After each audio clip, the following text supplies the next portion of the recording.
I'm standing at my kitchen island, hands wrapped around a mug of black coffee that's gone lukewarm, when my phone starts buzzing against the granite countertop. It's Saturday morning. I'd spent the last hour sketching blueprints for a client's sunroom addition. I'm a contractor, specializing in residential renovations, and I was looking forward to a quiet weekend catching up on paperwork. The phone vibrates again, then again.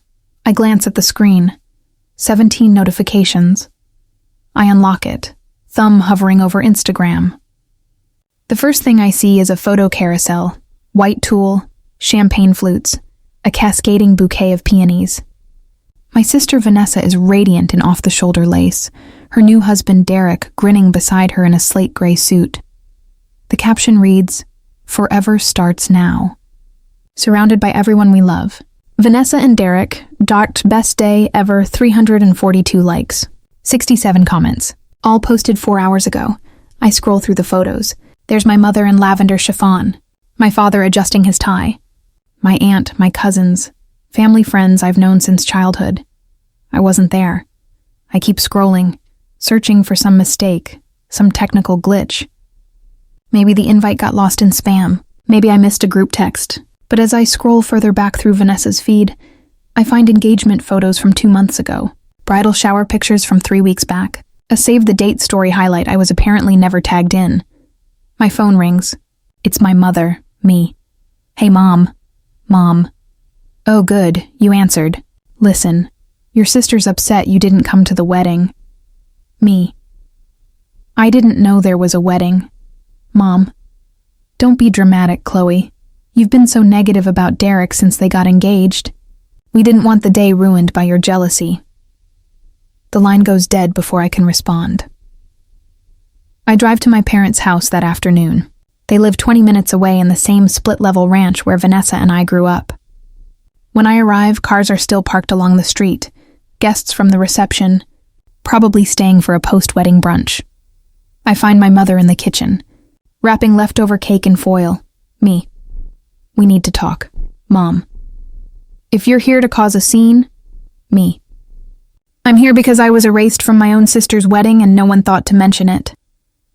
She sets down the foil, her mouth tightening into a thin line. Mom. "Vanessa made the guest list.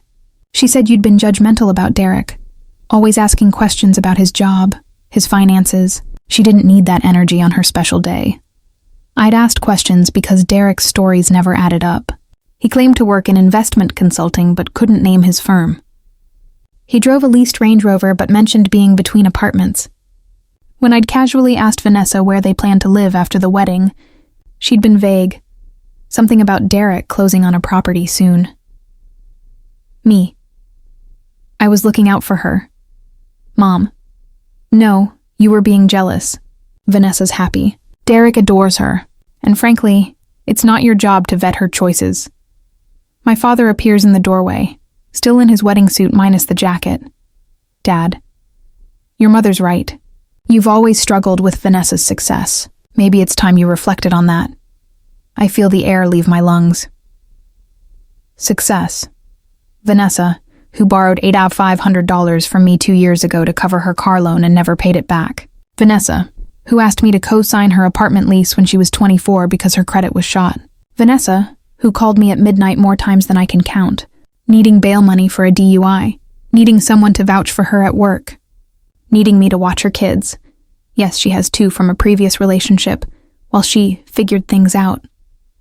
I was the steady hand, the one who showed up, the one who kept the family machine running while Vanessa floated through life collecting second chances. And now I was jealous. Me. I loaned her $8,000.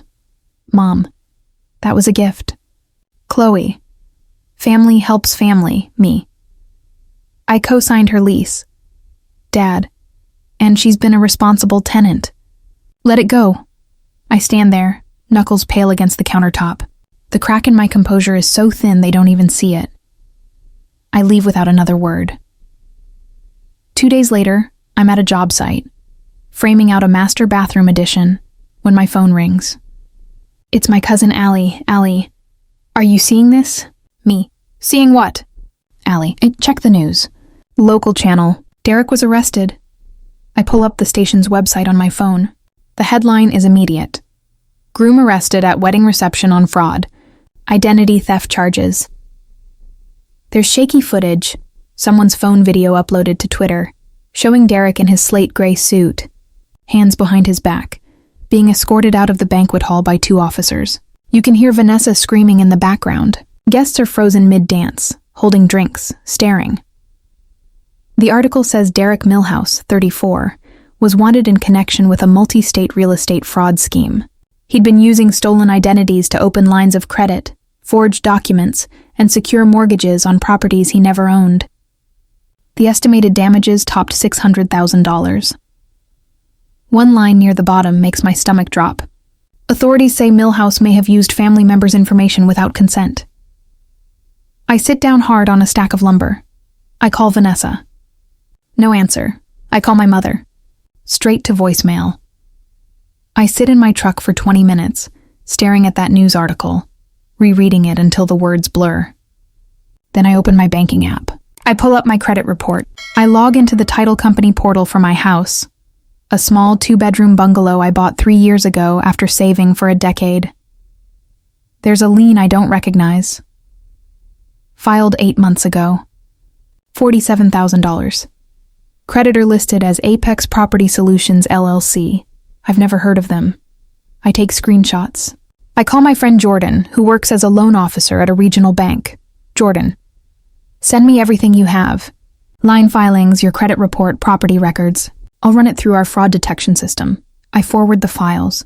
While I wait, I dig through old emails. I find one from Vanessa, dated 9 months ago. Hey, can you send me a copy of your driver's license and social? Derek's helping me apply for a small business loan, and the bank needs a co-applicant with good credit. You'd just be a formality. No risk to you, I promise. I'd sent it, because she was my sister, because I wanted to help her build something stable. Jordan calls back within an hour. Jordan. Chloe, you need to freeze your credit immediately. That lien is fraudulent. Someone used your information to secure a HELOC, a home equity line of credit, against your property. It was never funded to you. The money went to an LLC that doesn't exist anymore. How much? Jordan, $47,000. And there's more. I found an application for a secondary mortgage filed under your name last month.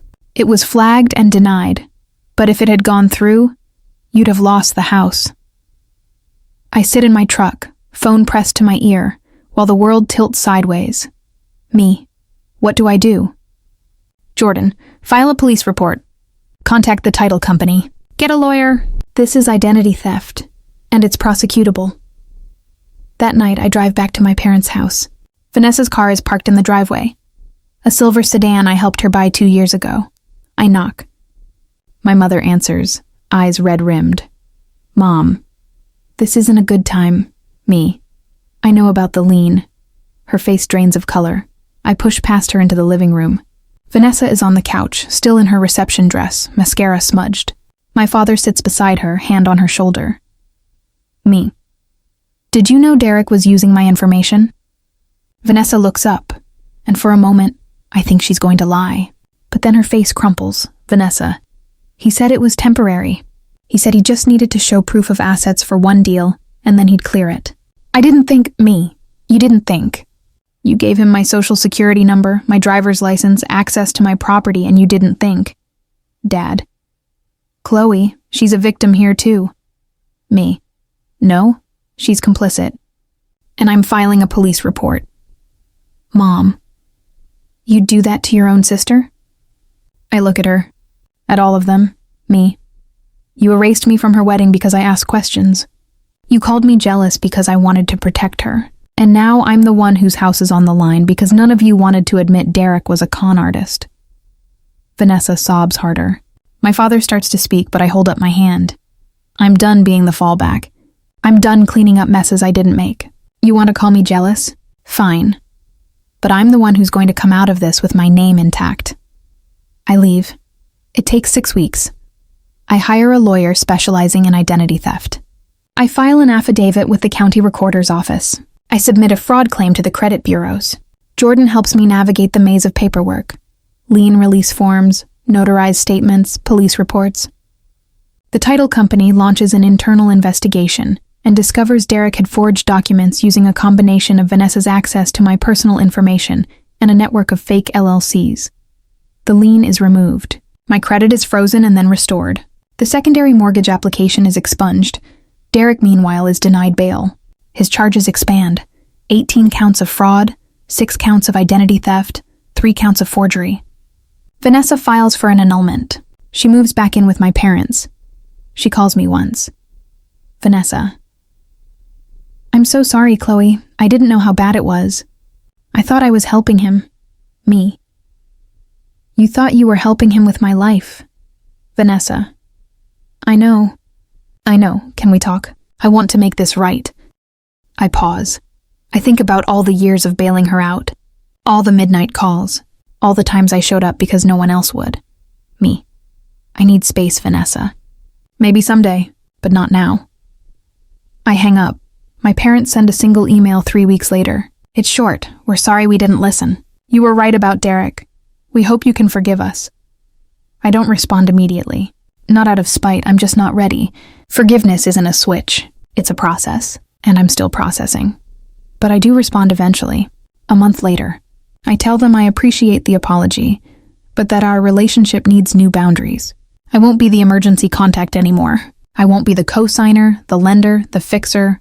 I'll be their daughter, and Vanessa's sister. But I'll be those things on my terms.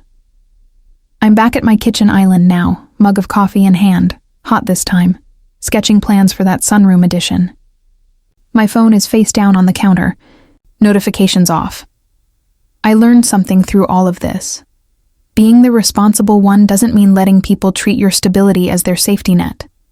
It doesn't mean absorbing their chaos so they can stay comfortable. Sometimes the most loving thing you can do is step back and let people face the consequences of their choices, and sometimes the quietest revenge is rebuilding your peace in a space they can't. Vanessa's annulment was finalized last week. Derek's trial is set for next spring. My house is mine again, fully and legally. With no shadow liens or forged paperwork, I sleep better now. So here's my question for you. Have you ever been the family fixer, only to be villainized for setting boundaries? Have you ever been called jealous for seeing red flags everyone else ignored? Drop your story in the comments. I read every single one. And if this resonated, hit that like button and subscribe. Next time, I'll be sharing the story of a woman who discovered her perfect engagement ring was stolen property. You won't believe how she handled it. Thanks for listening.